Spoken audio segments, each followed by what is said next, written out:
Hi, my name is Jim Roy, former PGA and Champions Tour player. And I know there's many of you out there that are wondering, how can I get to my best score ever, breaking 80? Well, I've got a few ideas that might help you, and I want to go over them. Idea number one, fall in love with the yardage and try to get as good as you can be at that yardage. So I'm here at my home course at Bellevue Country Club, and I'm 90 yards away. I've got my handy Bushnell Rangefinder here, and I'm 90 yards away. I've got a 54-degree wedge, and what I would suggest that all of you do out there is find the yardage that you know you can hit it, that specific yardage, almost every time, okay? It helps when you're playing par fives. It also helps when you've maybe hit a bad tee shot and you can chip out to a specific yardage. In my golfing lifetime, the greatest players I ever played with were great around the greens. There's a lot of guys that hit the ball really, really good, but the guys that really win and score are really good with a wedge, and they're really good with a putter. So we're going to talk a little bit about hitting a wedge shot, then we're going to move up to chipping. I'm going to give you a couple of ideas about maybe how to hit better speed on your putts, and then we're going to close with developing a go-to shot, that when you're nervous coming down the stretch, you got a chance to break 80, you've got to know what you want to do off the tee. Here we are 90 yards away. I've got my 54-degree wedge, and what I think about when I'm hitting these shots, my stance is somewhat narrow, ball's in the middle of my feet. You know, if anything, my weight is favoring my front foot. Like with all irons, we want to make sure we have a descending blow. So my thought here is, once I get it up to the top, I want to hit down on a golf ball and continue to turn through the shot. So through practice, I know that this club is pretty much going to go 90 yards if I hit a nice solid shot. So my setup, weight's a little forward. I'm going to pivot through the shot. And that ball, even though it's maybe 10 feet left, went exactly 90 yards. That's the beauty of distance control. You know, if you hit a shot the exact yardage, it always looks closer when you get up to that green, even though you've maybe pushed or pulled it. So it's so important to be able to hit it 90 yards. So let's hit another one here. Again, my weight's a little forward. I'm thinking about turning through the shot. Again, that ball right at 90 yards, and that one's maybe 6 feet right of the hole. So find your yardage. It may be 75, maybe it's 100, maybe it's 115. But grab your wedge that you really like and perfect the yardage.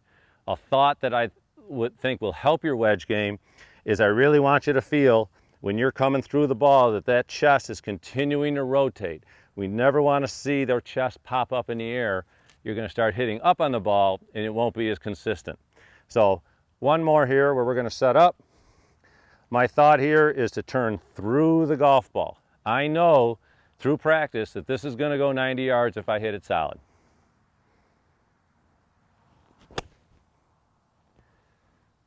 So there's another one. That one was a little longer, probably 95 yards, but still a makeable putt. So get your yardage down. It's going to help your game. So let's move up to the chipping part. Okay, so now here we are up by the green. We first talked about getting a really good yardage down so you can help your wedges. Well, now you're coming down the stretch, you've got a chance to break 80, maybe you've just missed the green.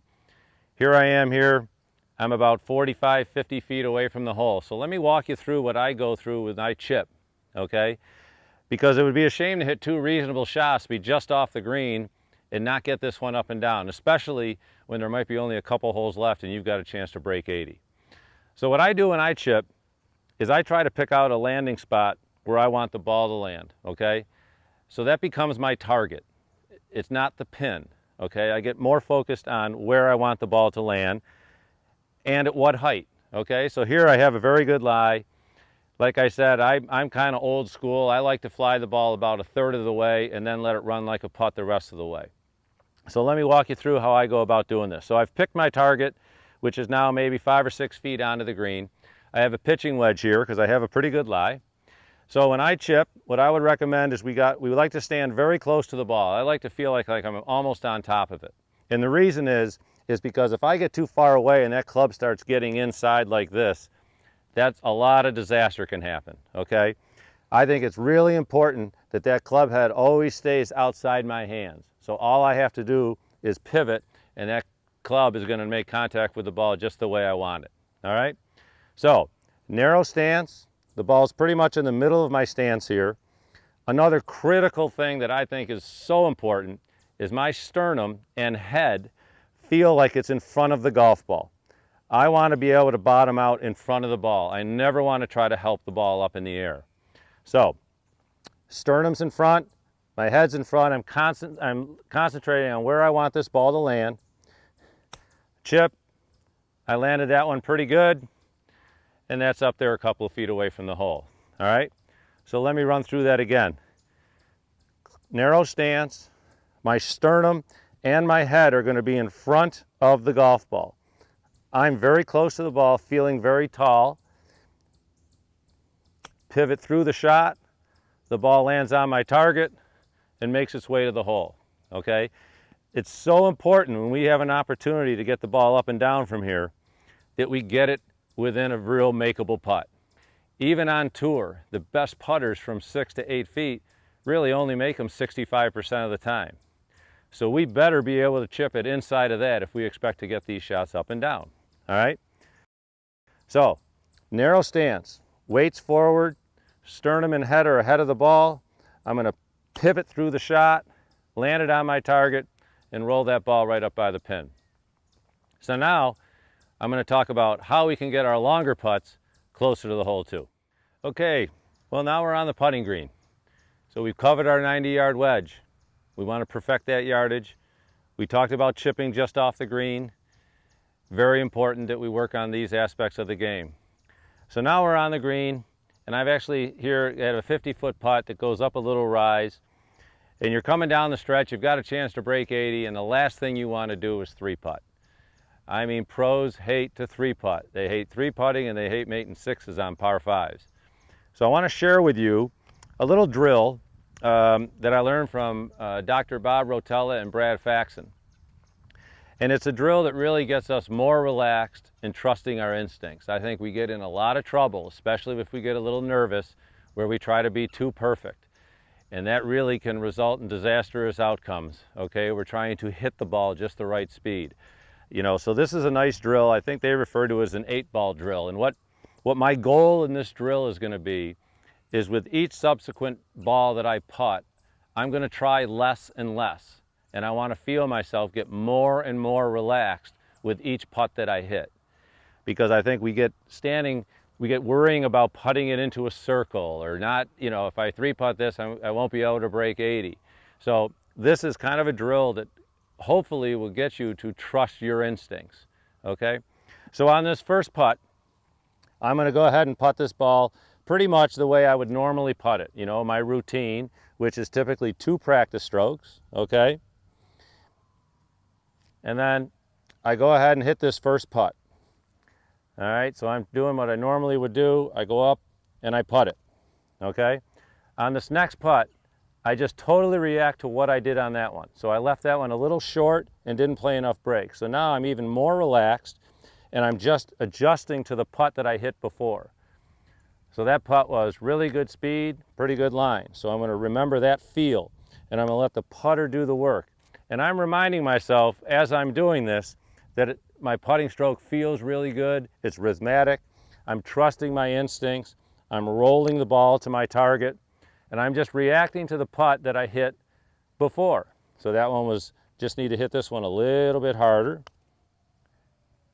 I'm not judging myself on whether these putts go in. I'm judging myself if I'm getting more and more relaxed and I'm getting more and more trusting of my own putting stroke. All right, so on these last two, I'm going to feel as relaxed as ever, and I'm just reacting to the ball that I previously hit and see if I can make an adjustment, okay? So, 50 feet away, there was actually maybe, out of those 8, I think there's probably 6 acceptable ones, okay? So try this drill. It's great to get you thinking more about instinctive things versus trying to be perfect.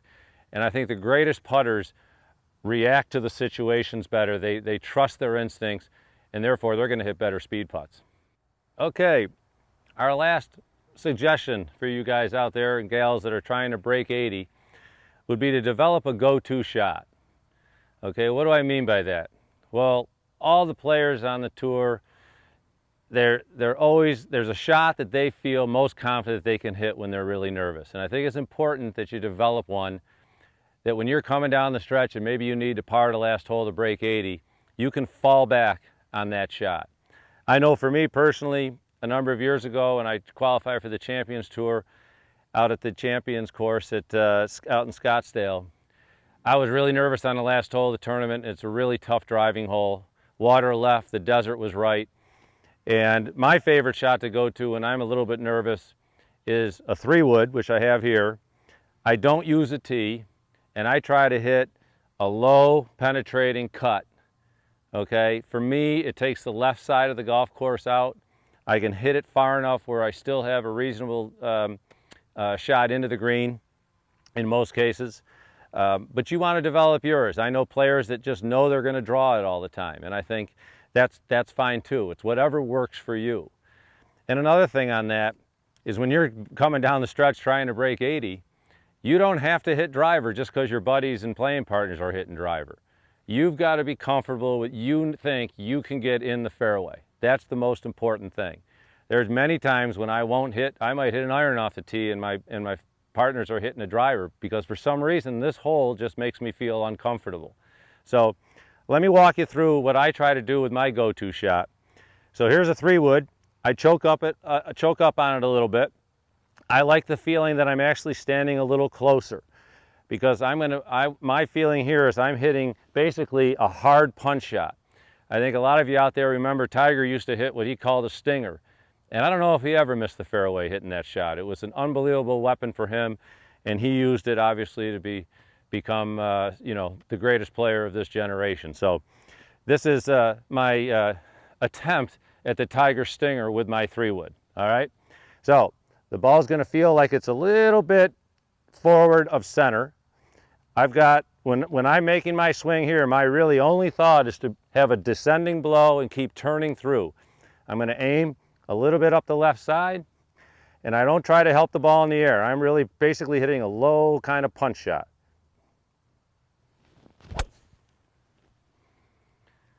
So you can see how low that took off. So I'm kind of a believer that when you're nervous, let's keep that ball close to the ground, okay? Not a lot can happen. Gets up in the air too far, it can go anywhere, all right? So let me hit one more of these. Again, choking up. I want to start this ball a little bit to the left. It's going to be low. And in both those shots, I knew which way it was going to curve, and that's going to get me in play. So figure out a good go-to shot, and it's going to help you break 80. So if you like this video, press the like button, and also we'd love to hear from you. So leave us a comment on other topics that you'd like us to cover, and you can also press the button to subscribe to the website and see all the different videos we've already done.